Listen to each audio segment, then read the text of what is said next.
Hey class, good morning. Welcome back to Introductory Psychology. Welcome to the third week of our 8-week course. We are flying by. Hopefully you are enjoying this beautiful weather this weekend. I know it's kind of throwing me off a little bit. Last weekend it was really cold, and now this weekend it's kind of warm and nice. So I don't know. I really like the fall and the winter weather. So I'm waiting for it to finally turn fall, turn winter, and stay as such, not going back and forth. So. Anyways, I hope you're enjoying your weekend. Hopefully you got to enjoy the Bedlam game yesterday if you're a football fan. If you're an OU fan, you're probably happy about the results. If you're an OSU fan, you're probably not. Either way, I thought it was a great game. I was on the edge of my seat the whole time. And that was one of the better Bedlam games that I can remember. So, we have 364 days until the next one. So if you're mad and upset, and hey, you got a little ways to wait, but there's always next year. All right, so a few things I wanted to talk about today. The first is tomorrow is the last day to take exam 1. I know a few of you have already done so, so you can disregard this next part. But if you have not done so, please make sure you take exam 1. It's due tomorrow at 11:59 p.m. So you got a few more. You've got today and you've got tomorrow to take that. But you still have time. If you have questions before you take the exam, you can shoot me an email. I'll try to respond as soon as I can. Remember, it's a 50 multiple choice question exam. Application. So again, feel free to shoot me an email if you have questions. I'll try to get back to you as soon as possible. So there's that.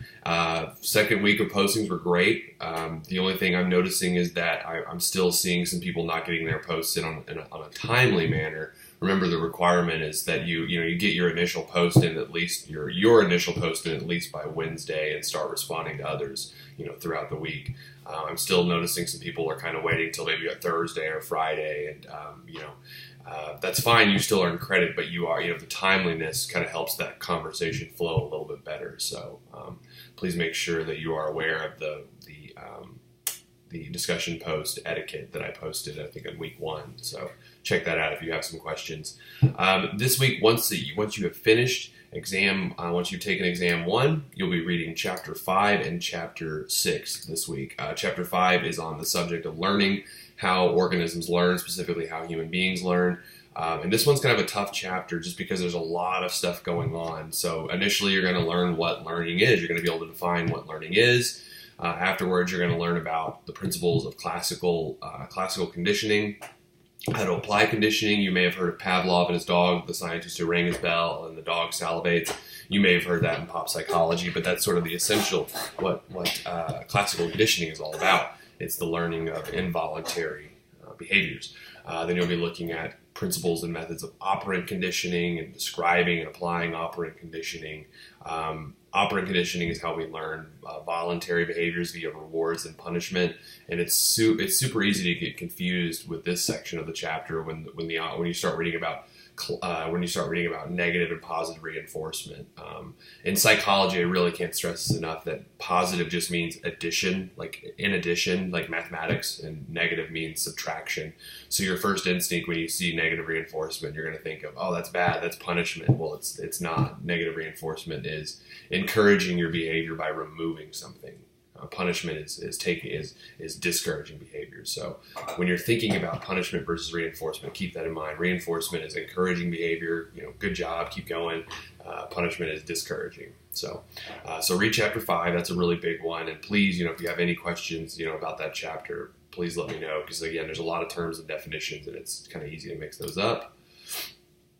Once you finish that, go ahead. You'll also be reading chapter 6 on memory. One of my favorite chapters.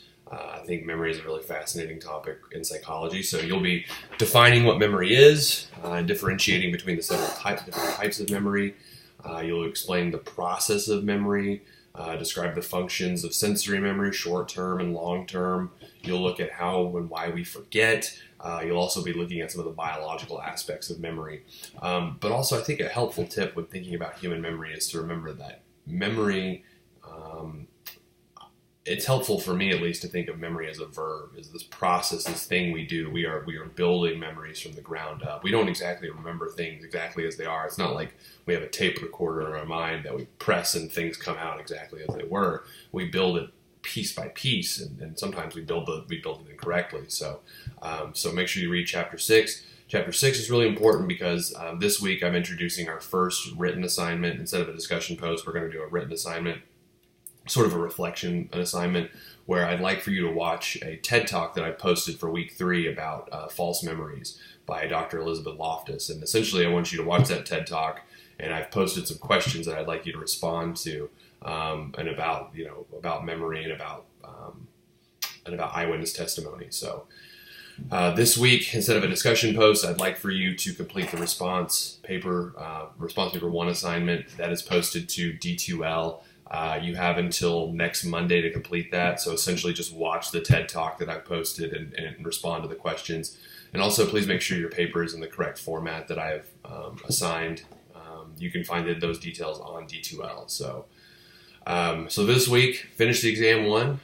Make sure you read chapters 5 and 6, and then complete the first response paper. You'll upload the response paper to the Dropbox on D2L, excuse me. And yeah, so no discussion post this week. Kind of take a little less stress this week. Maybe don't worry about having to get your posts in on time. But other than that, make sure to read the chapters. Let me know if you have any questions, and I look forward to reading your response papers. I hope you all have a wonderful week, and I'll see you guys next week. All right, take care.